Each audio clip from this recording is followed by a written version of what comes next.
ओम शांति। 18 जनवरी 2024। बाबा मिलन मुरली का चिंतन जो स्मृति दिवस पर चली है।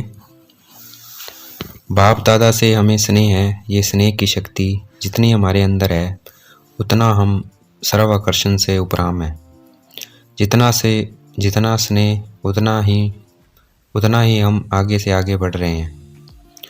बाप दादा से और विशेष आत्माओं से हमें न्यारे और प्यारे स्नेह का अनुभव जरूर होगा, क्योंकि हर एक ब्राह्मण आत्मा का जन्म स्नेह की शक्ति द्वारा हुआ है।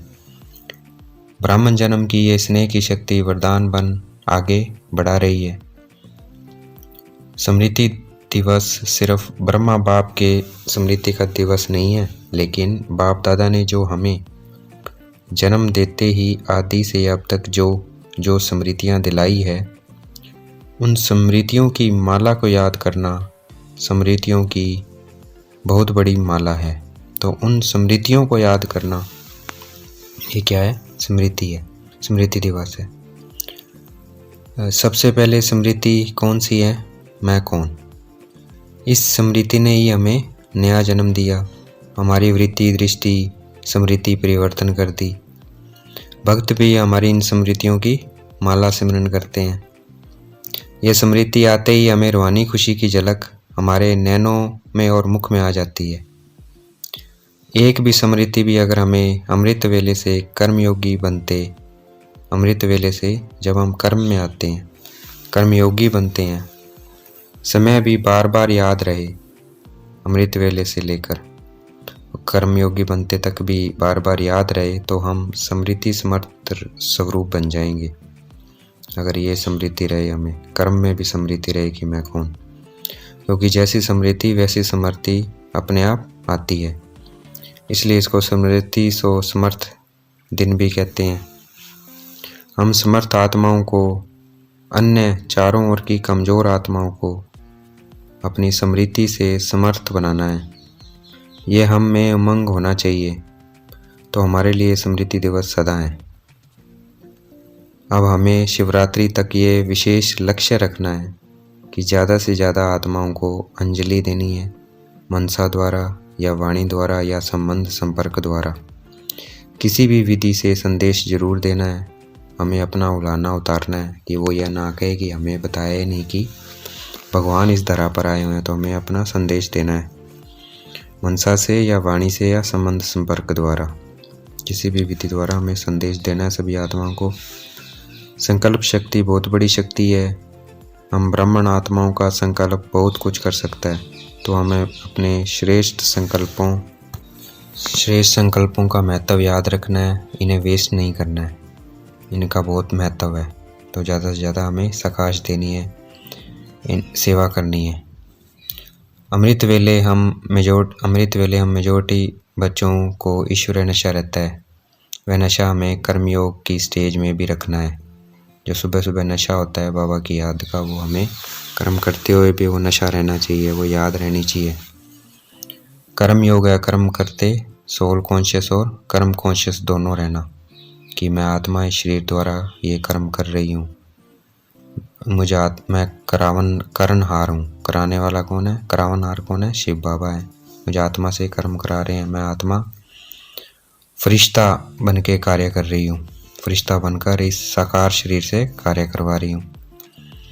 इसकी विधि कर्म करते याद रखना कि मैं कौन सी आत्मा हूँ। कर्मयोग में भिन्न भिन्न जो आत्मा के सम्मान मिले हैं उन्हें याद रखना। मैं आत्मा करानहार हूँ। मैं इन कर्म इंद्रियों द्वारा कर्म कर रही हूँ। ये कर्म इंद्रियाँ मुझ आत्मा की कर्मचारी है। मैं आत्मा अलग हूँ। तो ये याद रहना चाहिए। जैसे शुरू में ब्रह्मा बाबा ने सारी डेयरी आत्मा का पाठ लिख लिख कर पक्का किया कि मैं आत्मा हूँ। यशोदा भी आत्मा है, बच्चे भी आत्मा है। ये फाउंडेशन पक्का किया, सदा अभ्यास करके ये फाउंडेशन पक्का किया। तो हमें भी पहला पाठ लिख लिख कर ऐसे पक्का करना है, स्मृति में रख रख कर। और कर्मेंद्रियाँ कर्मचारी की स्टेज है, तो इनकी क्या है? रोज़ कचहरी लगानी है कर्मेंद्रियों की, कि इन्होंने कुछ गलत तो नहीं किया है, तो रोज़ इनकी क्लास लगानी है। इनका हालचाल पूछना है। आंखों से पूछना है, आंखों ने कुछ गलत तो नहीं देखा। कानों से पूछना है, कानों ने कुछ गलत तो नहीं सुना। मुख से पूछना है, मुख ने कुछ गलत तो नहीं बोला। हाथों को बोलना है, हाथों से कोई गलत कर्म तो नहीं किया। तो ऐसे हमें हालचाल कर्म इंद्रियों से पूछना है। ब्रह्मा बाबा ने आत्मा का पहला पाठ पक्का किया, तो जो लास्ट तक ब्रह्मा बाबा के साथ जो बच्चे थे उन्होंने अनुभव किया कि ब्रह्मा बाबा शरीर से कार्य करते भी शरीर से अलग अशरीरी है। चाहे ब्रह्मा बाबा के हिसाब किताब थे, फिर भी उनके हिसाब किताब को साक्षी हो चुकतू किया, उनके वश नहीं हुए और साथ में अशरीरी दोनों का साथ साथ अनुभव कराया, अशरीरी का भी, और ये भी अनुभव कराया कि जो भी आ रहा है कर्म भोग उनको साक्षी होकर देख रहे हैं, उनके वश नहीं हुए कि ये मेरा कर्म भोग है और उनको कर्मयोग से युक्त किया। तो हमें इतनी कर्मातीत स्थिति बनानी है, यह बहुत काल के अभ्यास से होगा। अंत किसी का भी आ सकता है, इसलिए साक्षी दृष्टा बहुत काल का अभ्यास करना है ताकि हम पर उसका इफेक्ट नहीं आएगा, इफेक्ट ना हो, क्योंकि अंत किसी का भी किसी भी वक्त आ सकता है। तो हमें साक्षी होकर रहना है। प्रकृति आपदाएं भी आ सकती है किसी भी वक्त, लेकिन इसके लिए हमें अभ्यास करना है शरीरीपन की स्टेज का। हमें न्यारा और बाप का प्यारा बनना है। इस स्टेज का अभ्यास करेंगे तो बाप न्यारा और प्यारा बन जाएंगे। तो कुछ भी हो जाए, हमें सारा दिन इन 3 स्टेजेस का अभ्यास बार बार करना है। कौन सा? साक्षीपन, करावनहार और अशरीरीपन का बार बार करना है। तब अंत मते सो फरिश्ता सो देवता निश्चित है। बाप दादा समान बनना है तो निराकार और फरिश्ता स्टेज में रहना है। जैसे ब्रह्मा बाबा रहे, उन्होंने कारोबार करते अनुभव कराया। बैठकर अशरीरीपन का अभ्यास थोड़े समय का होता है, तो हमें कर्म करते भी अशरीरी स्टेज की पावरफुल प्रैक्टिस करनी है। वो कैसे होगी कि हम सब फरिश्ते हैं, बाप द्वारा ब्राह्मण जीवन का आधार ले साकार में कार्य कर रहे हैं।